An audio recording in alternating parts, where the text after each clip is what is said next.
The federal government is at work on 2 hazardous sites in Shasta County. We bring you the details on the Afterthought mine in an Action News Now exclusive. Also new tonight, from a young deck seaman to a respected Navy veteran, Cindy Townsend's career spans 26 years. And we'll show you how the community celebrated her retirement today.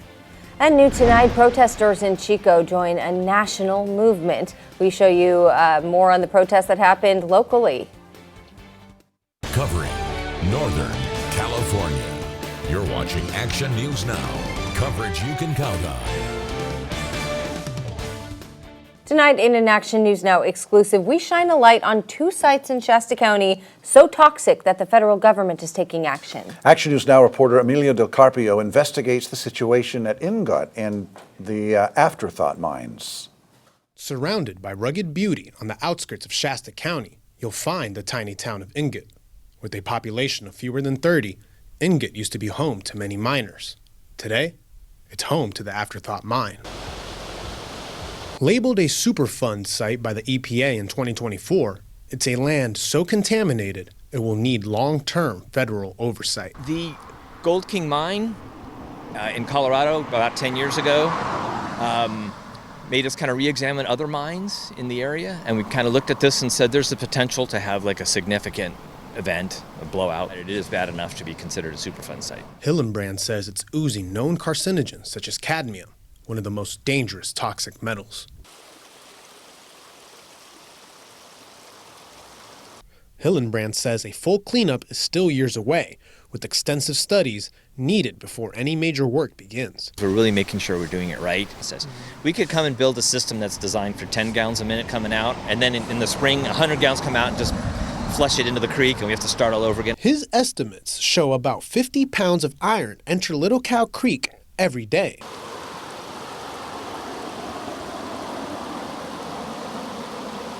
Afterthought is considered a small-scale version of another Shasta County Superfund site, Iron Mountain Mine, which has been under treatment since the 1980s. The scale of the problem at Iron Mountain Mine is much larger than at Afterthought, similar kind of problem. The EPA says both sites will require indefinite monitoring, as the mountains themselves will continue producing acidic runoff for hundreds of years.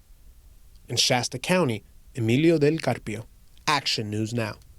Afterthought mine operated from 1862 to 1952, producing copper, zinc, lead, silver, and gold. Well, new tonight, Shasta County District Attorney Stephanie Bridget has made a decision on 2 officer-involved shootings. We told you last January when Shasta County deputies shot and killed William Littlefield, who they say threatened deputies with a knife. Bridget now says that shooting was justified.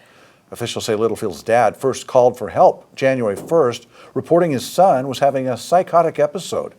Officials say Littlefield was holding a knife when deputies arrived to the scene, and Deputy Young tried to use a taser, but police say that William advanced toward the deputies yelling, "I am going to kill you."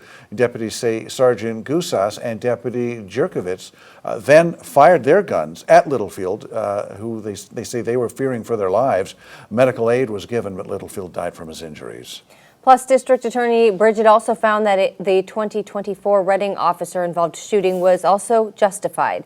This is where we see that on April 24th, 35-year-old Cody Bailey threw a rock and ran at police officers with a knife. It unfolded at a homeless camp on Hartnell Avenue. Bailey was sentenced in May 2024 after pleading no contest. He's serving a 19-year, 8-month sentence. Today, people protested in Chico as part of the Ice Out for Good demonstrations happening across the country. Protesters were there to show solidarity with people in Minnesota who are seeing increased immigration and customs enforcement presence. The demonstration wrapped up after an hour and a half, around 4:30, but about 250 people lined the Esplanade this afternoon near Children's Park. My heart is breaking for the entire country. This is a protest in solidarity with Minneapolis, but we're a small town that could easily be affected by the overblown overreaction of the ICE protocols. And my heart is breaking right now. So I had to come out. Protesters say they want accountability for some actions taken by ICE agents, particularly the recent killing of Renee Good. Protesters also said they came out today to make sure their voices were heard. Throughout the hour and a half, car horns were honking in support of them. Now, supporters of ICE operations in Minneapolis emphasize the need to enforce federal immigration law, enhance public safety by targeting criminal illegal aliens, and support federal law enforcement agents. The Tehama County man convicted of the woman in the box kidnapping heads back to court Monday. The trial will determine whether Cameron Hooker should be deemed a sexually violent predator, preventing his release from prison.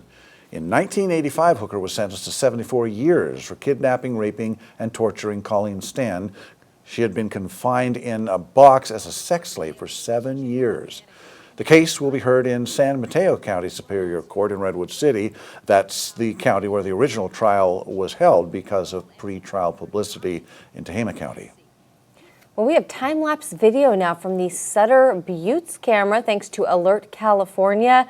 You can see that fog rolling on through on your Friday. Yeah, in the middle of the day, by the way. It's just, I kind of associate fog more often than not with overnight, but it's sticking around, Howie. Yeah, it just didn't burn off, scour out. And because of that, we are looking at another dense fog advisory. Visibility is not horrible at the moment, but this advisory goes through tomorrow morning, 10 o'clock in the morning. So you're going to probably get it over at night again, and it's going to be here in the morning, but should scour out instead of lasting. Here's our visibilities I just talked about. They're not that bad at the moment, but you start getting closer to Gridley, you're starting to see visibilities starting to wind down and deteriorate. Here's a look at our winds. Now, if you're west of I-5, a lot breezier, up in the Sierras, a little windier as well. As those storms to the south pull by, we can see stronger winds out of the north, most affected west of I-5 and the Sierra, but that could be enough to maybe give us a little bit of a break from the fog over the weekend, and we'll talk more about that coming up in a few minutes. All right, thanks, Howie. Well, another milestone for the Sites Reservoir project. The Department of the Interior approved the record of decision for the project. The decision authorizes the Bureau of Reclamation to provide up to a quarter of the total cost for the 1.5 million acre reservoir. The action comes on the one-year anniversary of President Trump's executive order to strengthen water reliability. The approval includes a finalized Environmental Act statement and compliance with the National Historical Preservation Act and Endangered Species Act. New at 6, the town of Paradise welcomed a brand new fire engine into service today. A traditional push-in ceremony was held to mark the occasion at Fire Station 82 on South Libby Road. This state-of-the-art fire engine was made possible by funds from voter-approved Measure V. CAL FIRE sending out a huge thank you to the people of Paradise for making this investment in public safety possible. A local Navy veteran is retiring after more than 20 years of service. Action News Now reporter Sade Pullen was there for today's retirement ceremony in Oroville. Today was the official retirement for Navy veteran Cindy Townsend, a California native. Dozens came out to the Oroville State Theater to celebrate her 26 years of serving her country. At just the age of 18, she joined the Navy as an undesignated deck seaman before doing basic training in Illinois. So why did you want to join the Navy to begin with? I wanted a better quality of life. I wanted to go to college, and the Navy offered both. Her daughters and her husband were also in the audience. They talked about how devoted Townsend was to protecting this country while also being a mother. I was very blessed, and I married a Marine, and he was a stay-at-home dad with our children and supported my career so I can achieve what I have today. I did 3 different ships, 3 different deployments, 50 different countries.